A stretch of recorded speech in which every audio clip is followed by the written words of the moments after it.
Hi, I'm Engineer Hoist, and these are my top 15 Transformers figures from 2015. These are my favorite figures that added to my collection in this past year, even if some were released in previous years. So without further ado, let's get to the list. Trax is a step back from other Masterpiece figures, but he's no less a masterpiece in his own right. The Corvette alt mode is spot on, as is the impressive Flying Car alt mode. The transformation is satisfying and the bot mode is wonderful, even if the backpack is a little bit hollow. He's fantastically posable and fits in well with all the other Masterpiece figures. Mania King is exactly what I wanted from a Galvatron figure. Deep purple, menacing scowl, and a space cannon alt mode to be feared.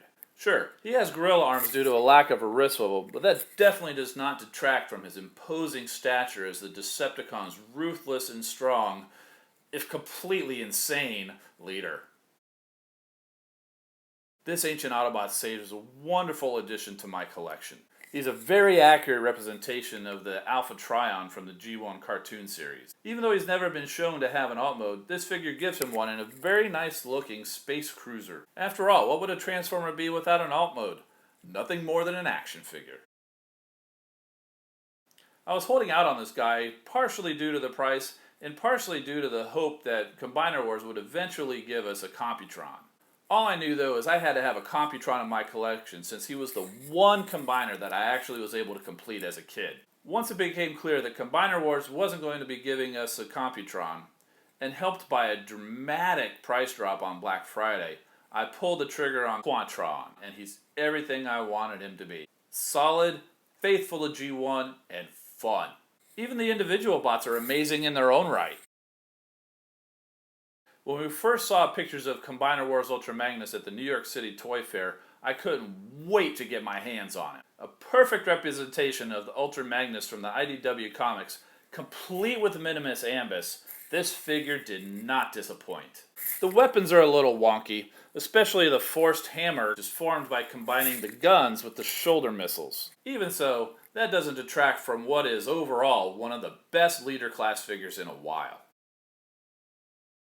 Blam! BadCube knocked it out of the park with their version of this Masterpiece Wharf Path. He has a great looking alt mode and this bot mode is incredible. He suffers from a complex and at sometimes frustrating transformation sequence and a general lack of paint details. Although I think the lack of paint was an aesthetic decision since he is a tank and the G1 toy that he's based on didn't have a lot of paint details either. Drawbacks aside, what we have is a beautiful, highly posable, and fun Transformers figure. It's not too often that you'll find a Legion class figure wind up on a year's best list, but Robots in Disguise Fixit is just that good. He's a marvelous representation of the character from the cartoon, and likely due to his lack of legs, he's highly posable with multiple neck joints, a waist rotation, and even an ab crunch. On top of all that, he stays standing far better than most Transformers figures with wheels for feet. Most of all, he's just so darn cute. I mean, look at that face! Iron Factory released quite a few amazing figures this year, including City Commander, which is their version of Ultra Magnus, and Evil Lord, their version of Overlord. But the one that made this list is the one that got me hooked. Miko for Iron Titan, aka Windsaber, their version of a Legend Scale Windblade. After last year's nice looking but unstable Windblade, this figure highlights everything that one could have been. Great looking, well articulated, and most of all, stable. The size actually works out really well, too, to go along with the Generations Metroplex. The Throttlebots are all grown up. No longer just a team of mini-bots, these guys from Toy World are deluxe to Voyager scale figures that combine to an unnamed combiner. We'll call him Throttle Boss.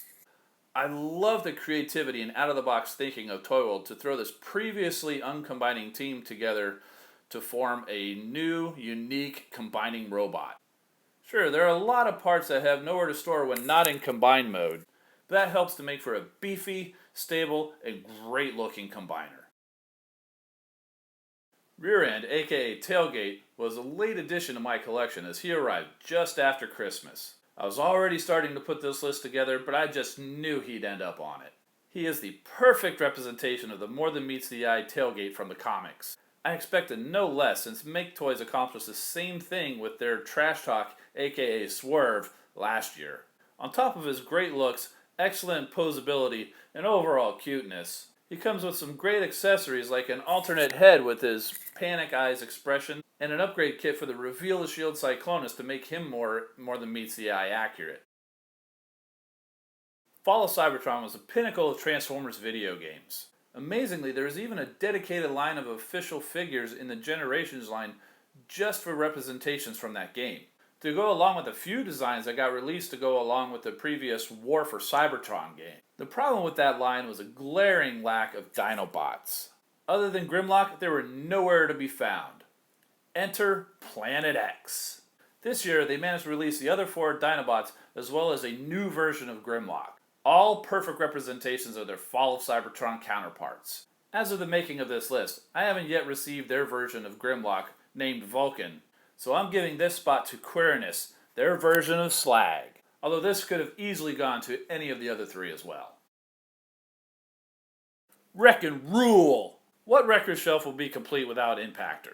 After not getting a satisfying Impactor figure for, well, ever, Mastermind Creations solved that glaring gap on the record shelf with Spartan. Sure, we got Impactor as a repaint of Onslaught in the Fall of Cybertron line, and we're getting a repaint of Rook in the Transformers Collectors Club subscription service next year, but those don't hold a candle to the snarling, imposing, harpoon-fisted beast that is Spartan.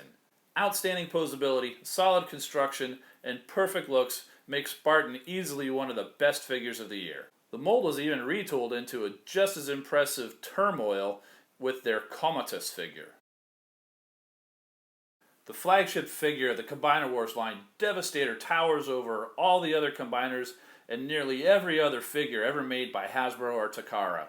As a Titan class figure, he's dwarfed only by Generations Metroplex and G1 Fortress Maximus. Unfortunately, that makes him out of scale with the other combiners when they should be roughly the same size. Still, it's hard not to be impressed with him.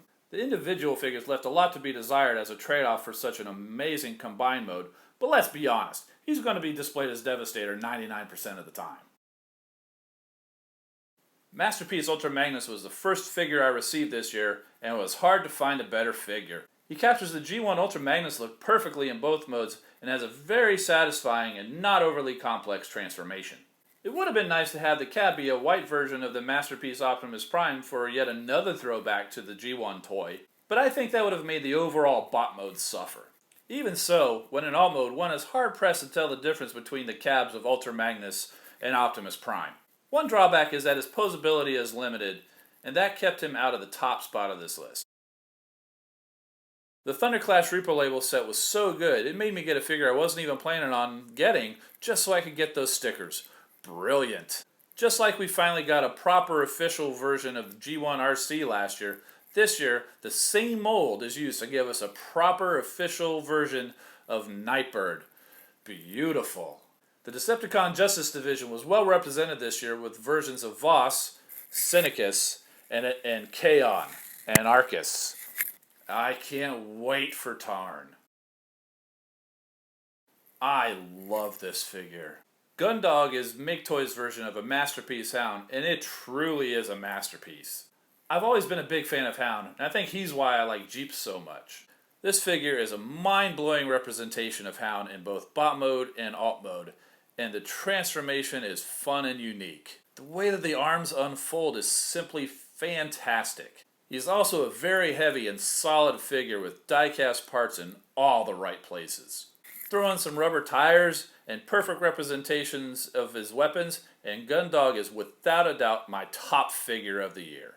So there you have them, my top 15 Transformers figures of 2015. So what was your favorite Transformer figure this year? Let me know in the comments. I look forward to seeing your responses. I'm Engineer Hoist. Thanks for watching. Have a great day.